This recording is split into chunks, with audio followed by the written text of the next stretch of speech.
स्नेह सुख मणिशंकर ने अपने बेटे मनु को मोहल्ले के बच्चों के साथ स्कूल वैन के पीछे दौड़ते देखा तो उसका दिल भारी हो गया।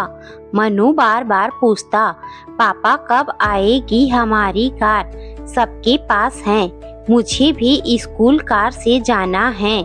सुनैना ने मायके से लौटकर कहा, अब गाड़ी जरूरत नहीं, स्टेटस बन गई है।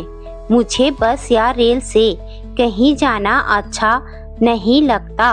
मणिशंकर अपने वेतन और बढ़ती महंगाई को जानता था, फिर भी बेटे की उम्मीद और पत्नी की अनकही बातें उसे मजबूर कर गई। कर्ज लेकर एक चमचमाती कार घर आई। खुशी के साथ भारी आर्थिक बोझ भी। शुरू में सब ठीक चला, लेकिन किस्तों का बोझ बढ़ता गया। सपनों का वो बोझ और उधार के सुख के दिखावे ने पारिवारिक क्लेश को जन्म दिया। आखिर एक दिन मणिशंकर की नौकरी भी चली गई, जैसे किसी ने उसकी पहचान ही छीन ली हो। वो अब सिर्फ बेरोजगार नहीं था, बल्कि एक टूटी हुई आत्मा था, जो हर सुबह स्कूटर स्टार्ट जरूर करता, लेकिन दिन मंदिर की सीढ़ियों पर बैठकर काटता। उम्मीदों के मलबे पर मणिशंकर जब नौकरी खो बैठा तो सिर्फ रोजगार नहीं, आत्मसम्मान भी उससे दूर होने लगा। घर में तनाव धीरे धीरे घुलने लगा। जब परिवार पर मुसीबत आती है तो कई बार आपसी विश्वास भी डोलने लगता है, और तब शुरू होता है सवालों और लांछनों की आंधी और चुप्पियों की दरार। एक दिन पिताजी बोले, बेटा घर में सिर्फ किराए की चीजें नहीं, किराए की उम्मीद भी आ गई है। रिश्तों में अब स्थायी भरोसे की जरूरत है। उधर सुनैना का व्यवहार भी बदल गया था। वो ताना मारती, चुप्पी साध लेती या छोटी बात पर छल्ला उठती। मणिशंकर को कभी कभी लगता, क्या सिर्फ मेरी ही गलती थी? कार की जीत तो सुनैना की भी थी, पर वो समझता था ये सिर्फ लांछन नहीं है, ये असुरक्षा की आवाजें हैं। जब भविष्य धुंधला हो जाता है तो मन सबसे पहले अपनों पर शक करता है। वो बस इतना बोला, सुनैना मैं हार नहीं मानूंगा, लेकिन इस बार साथ चाहिए, उलाहना नहीं। किस्त उसका चैन छीन रही थी। उधार का सुख वह मिठास होती है जो सिर्फ पहली बार महसूस होती है। जब चमचमाती चीज घर आती है, सबकी आंखें चमक उठती हैं, लेकिन उसके साथ छिपा होता है एक अनकहा दर्द। हर महीने बढ़ती किस्त, टूटते सपने और उन रातों की खामोशी जिसमें उम्मीदें थर थर कांपती हैं। यह सुख नहीं, एक फरेब है जो मन को छलता है, रिश्तों को थकाता है और दिल की जमी पर भारी बोझ छोड़ जाता है। एक शाम जब EMI की तारीख नजदीक थी और जेब में 1 रुपए भी नहीं था, मणिशंकर अकेले छत पर चला गया। हवा तेज थी, मन और हौसला भटका हुआ। उसने नीचे देखा।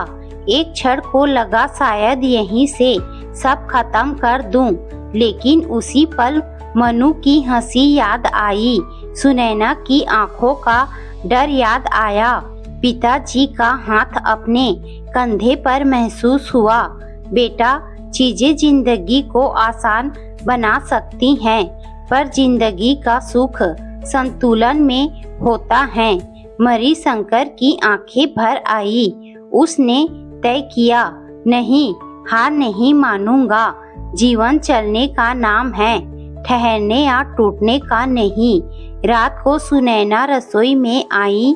मणिशंकर वहीं बैठा, खाली रजिस्टर में कुछ जोड़ घटाव कर रहा था। सुनैना ने उसके कंधे पर हाथ रखा और बोली, मैं भी उतनी ही जिम्मेदार हूँ इस हालात की। मैं डर गई थी, इसीलिए ताने दिए। माफ करोगे? मणिशंकर की आंखें भर आई। जब तुम साथ हो तो खाली जेब भी डर नहीं लगती। दोनों ने कार बेचने और घर से टिफिन सेवा शुरू करने का फैसला किया। छोटे ऑर्डर परिवार की मुस्कान ने आत्मविश्वास बढ़ाया। मणिशंकर फिर से नौकरी की तलाश में जुट गया। कुछ हफ्तों बाद एक पुराने सहकर्मी ने नौकरी का प्रस्ताव दिया। मणिशंकर ने खुश होकर कहा, हम वापस चल पड़े हैं, इस बार नई ताकत के साथ।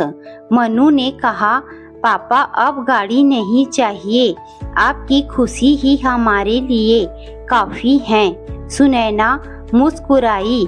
सपने सच नहीं हुए, पर हमने जिंदगी की असली खुशी पा ली, साथ संघर्ष और उम्मीद। मणिशंकर ने सीखा, सपने टूटते हैं पर नया रास्ता दिखा सकते हैं जब परिवार साथ हो और उम्मीद न छोड़ी जाए। और यही थी मणिशंकर की सबसे बड़ी सीख।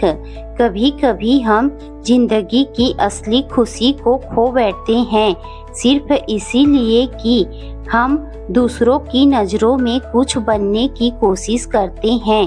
पर मणिशंकर और सुनैना ने उस भ्रम को तोड़ दिया। उन्होंने जाना कि खुशियाँ खरीदी नहीं जाती, वो साथ में कमाई जाती हैं। एक दूसरे की आंखों में समझ, थके कंधों पर रखा स्नेहिल हाथ और बच्चों की मुस्कान, यही है असली समृद्धि। गाड़ी तो गई पर रिश्ते बच गए।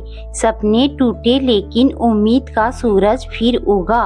और जब मन का बोझ हल्का हुआ तब जिंदगी फिर से मुस्कुराई। क्योंकि असली स्टेटस कार उधार की किस्तों या ब्रांड नहीं होता, बल्कि वो होता है जब मुश्किलों में भी परिवार साथ खड़ा रहे, बिना तानों के, बिना शर्तों के।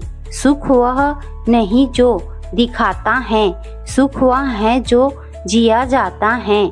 सपनों के साथ, स्नेह में, सच्चे अपनत्व में, यही है सच्चा स्नेह सुख।